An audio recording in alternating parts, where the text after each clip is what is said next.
ফের তৃণমূল নেতাকে ডিম, হাওড়ার পাঁচলায় নেতাকে ডিম, তৃণমূল নেতাকে মারধর আর ডিম মারা হলো।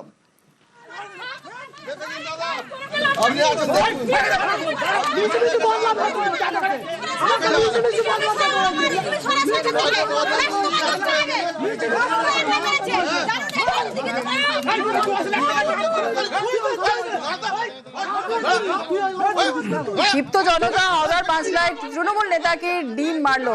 কি অভিযোগ রয়েছে এই তৃণমূল নেতার বিরুদ্ধে, আরো বিস্তারিত জানবো। দেবাশিস রয়েছে আমাদের সঙ্গে। দেবাশিস, দেখো, এই দুর্গাপদ খরা যে তৃণমূল নেতা, যিনি কিন্তু পাঁচলার যে বিধায়ক গুলশান মল্লিক, তার ঘনিষ্ঠ হিসেবেই পরিচিত এবং তার বিরুদ্ধে একাধিক আবাস যোজনা থেকে 100 দিনের কাজের টাকার আশ্বাস তো আগেই ছিল। এর বিরুদ্ধে নতুন অভিযোগ যেটা হচ্ছে, গ্রামের যে রাস্তা, এই রাস্তার ধারে বেশ কিছু শিল্প তালুক রয়েছে, সেখানে জমা জলের সমস্যা রয়েছে। সেই জমা জল বার করতে কার্যত রাস্তা কেটে ফেলা, অর্থাৎ গ্রামের রাস্তা কেটে ফেলে সেই জল খালে ফেলায়, এমনকি সেই মাটি দিয়ে খাল বোঝানোর পর্যন্ত অভিযোগ।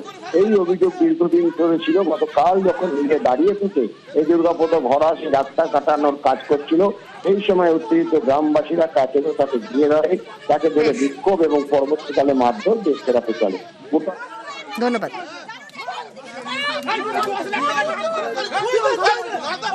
আমাদের যত সব জায়গা নিয়েছে, একটা টাকা মেটাই নেই। আমাদের ঘরে মেরেছে গুলশান মল্লিকের লোক, মমতাদের লোক। আমরা ভয়তে বেরোইনি, রান্না খাওয়া বন্ধ হয়ে গেছে।